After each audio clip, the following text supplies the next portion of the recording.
کی جاتی ہے.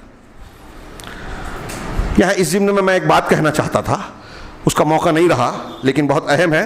آج سرسری کہہ کے بعد میں تفصیلی بات کروں گا انشاءاللہ, کہ ہمارے یہاں یہ بھی دیکھنے میں آیا کہ نوجوان یہ سوشل میڈیا پہ جو لگا ہوا رہتا ہے, کہیں بھی جائیں, یہ میرا اپنا مشاہدہ تجربہ ہے, دوسروں کا بھی ہوگا, ہمارے شہر میں باہر جائیں تو لوگ مختلف شخصیات کے بارے میں پوچھتے ہیں, اس کے بارے میں کیا کہنا ہے.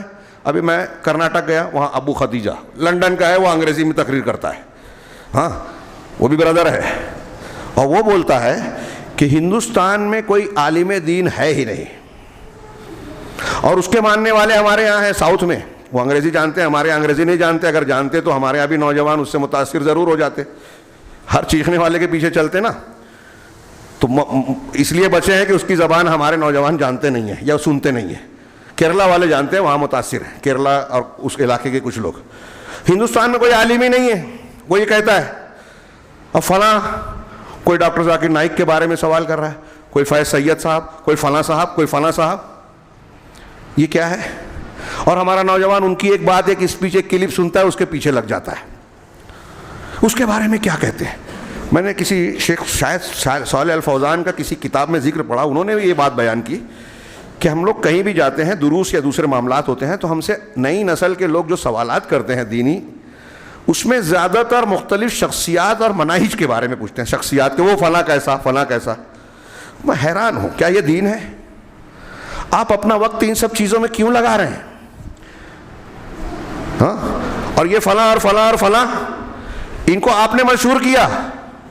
مجھے بتائیے کہ جتنا ڈاکٹر ذاکر نائک, ابو خدیجہ, فلاں بردر کو آپ سنتے ہیں, ذکر کرتے ہیں, کلپ فارورڈ کرتے ہیں, اس پر جواب دیتے ہیں, اتنا کسی عالم کے معاملات کو کرتے ہیں کیا؟ جو واقعی عالم ہے, جس کے بیان میں دین ہے, علم ہے, منہج ہے, کیا آپ اس کو کرتے ہیں؟ آپ خود جاہل ہیں, آپ کو پتہ نہیں ہے کہ کون سی چیز بڑھانا چاہیے, کون سی نہیں, اور اس میں لگے ہوئے ہیں, اور علماء کو بتانے جاتے ہیں. اس کا جواب دیجئے.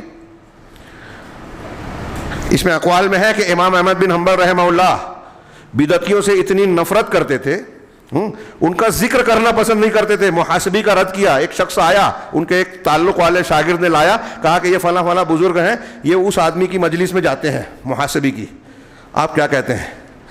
امام احمد بن حنبل غصے سے سرخ ہو گئے, کہا اس کی مجلس میں فلاں فلاں اچھے آدمی گئے, گمراہ ہو گئے, نہیں جانا چاہیے. یہ شخص وہ کر ہی نہیں سکتا جو اللہ اور اس کے رسول کو مانتا ہے اور جو خبر رکھتا ہے. تو انہوں نے کہا کہ وہ تو کچھ اچھی باتیں بھی, دیکھیے یہ ہمارے یہاں یہی لوگ بیان کرتے ہیں کہ وہ اچھی باتیں بھی تو بیان کرتے ہیں. تو امام احمد نے کہا کہ کون سے لوگ ہیں جو بری بات بیان کرتے تھے؟ یہ فلاں اور فلاں, نام لیا بدعتیوں کا. لیکن اس سے بچا جائے جو عقیدہ خراب کرنے والا ہے. دنیا میں کوئی باطل ایسا نہیں ہے جو جس کے پاس کچھ اچھی باتیں نہ ہو. کچھ نہ کچھ اچھی باتیں ہوگی نا سب کے یہاں. اللہ کے رسول نے ذوالخویسرہ کا نام لے کے رد کیا, اس لیے خارجیت کا وہ ذکر ہے. تو اس بنیاد پر جو ایسا باطل یا بدعت والا معاملہ ہوگا جہاں رد کرنے کی ضرورت پڑے تو نام لے کر رد کریں گے. اس پر ہمارے سلف قائم تھے, کوئی مداہنت اختیار نہیں کی. میں کہنا یہ چاہ رہا ہوں کہ اگر آپ کے پاس اصول ہے تو آپ دیکھیں گے کہ یہ آدمی صحیح منہج پہ ہے, یہ غلط منہج پہ ہے. اب جو غلط منہج کا ہے نا, اس کو چھوڑ دیجئے. احمد بن حنبل رحمہ اللہ کے سامنے, میں نام بھول رہا ہوں, ایک شخصیت کا ذکر ہوا تو انہوں نے کہا اس کا نام مت لو, اور پھر اس کا ذکر ہی نہیں کیا, اور وہ جو ہے گمشدہ ہو گیا, اس کا نام مٹ گیا. اسی میں کتاب میں اس میں موجود ہے. یہ کہتے ہیں کہ جب اس کی موت ہوئی تو 3 یا 4 لوگ اس کے جنازے میں تھے. آپ مشہور کرتے ہیں, آپ مشہور کر کے کیا نقصان پہنچاتے ہو پتہ ہے؟ یہ جو نوجوان یہ اتنی بحث کرتے ہیں, یہ علماء کو پیچھے ڈالتے ہیں. عام آدمی اور جاہل آدمی کے سامنے لگتا ہے کہ یہی بردر جو ہے اسلام کے نمائندے ہیں, ان سے فتویٰ پوچھا جائے. ہاں, ابھی مجھ سے ایک شخص ناسک میں ملا تھا, ہاں, وہ کہنے لگا فلاں فلاں جگہ ناسک میں گیا, ان کے پیچھے نماز نہیں, ان کے پیچھے نماز نہیں, یہ بحث ہوئی. تو بولے میں نے کہا کہ ڈاکٹر ذاکر نائک کو دیکھا جائے. میں نے دیکھا کہ ان کو کس کے پیچھے نماز پڑھنا, کس مسجد میں پڑھنا, کس مسجد میں نہیں پڑھنا, یہ ان کو دیکھ رہے ہیں. آپ غور کر رہے ہیں؟ ایک عام آدمی یہ کہہ رہا ہے, ڈرائیور ہے وہ, اس کو جب دین کا مسئلہ پوچھنا ہے تو وہ ڈاکٹر ذاکر نائک کی طرف رجوع کر رہا ہے. ڈاکٹر ذاکر نائک مفتی ہیں, صحیح منہج والے ہیں, عالم دین ہیں, فتویٰ دینے کے اہل ہیں. صحابہ کرام, بعض تابعین کہتے ہیں کہ صحابہ میں ایسے 120 لوگوں کو ملا. میں عبد الرحمن بن ابی لیلہ کہتے ہیں 120 صحابہ سے ملا کہ جب ان سے سوال کیا جاتا تو دوسرے کے پاس بھیجتے. یہ 120 صحابہ، اور یہ عام ڈگر تھی، میں نے بہت سارے موقعوں پر کچھ اقوال بیان کیے، ٹائم بہت زیادہ ہو گیا ہے، کہ یہ معاملہ تھا.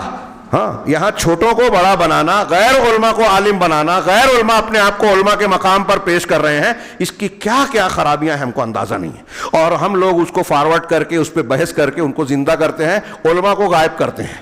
علماء کی آپ اتنی بحث کیجئے، ان کی فارورڈ کیجئے، ان کو عالم بنا کر پبلک میں پیش کیجئے، کہ ایک ڈرائیور کو جب دین پوچھنا ہو تو وہ عالم سے پوچھے، یوٹیوب پر جا کے بھی، بردر سے نہیں.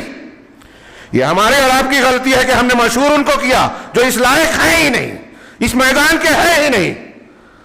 یہ ساری چیزیں ہماری بے اصولی کی بنیاد پر ہے، لہٰذا ہم اصول کو جانیں. میری بات انتہائی ادھوری ہے، اور انشاءاللہ یہ مضمون اگر میں یہاں رہا تو آئندہ ہفتہ یا آئندہ کسی ہفتے میں اس کو میں مکمل کرنے کی کوشش کروں گا. اللہ رب العالمین سے دعا ہے کہ وہ ہمیں دین کو صحیح طریقے سے اس کے راستوں سے سمجھنے کی توفیق عطا فرمائے، اپنی ذمہ داریوں کو سمجھنے اور اس کو اپنی طاقت کے مطابق کما حقہ ادا کرنے کی توفیق دے. اقول قولی ھذا واستغفر اللہ لکم ولسائر المسلمین وصلی اللہ علی نبینا محمد. بارک اللہ لنا ولکم فی القرآن المجید ونفعنا وإياكم بالآيات والذكر الحكيم إنه تعالى جواد كريم ملك بر رؤوف رحيم.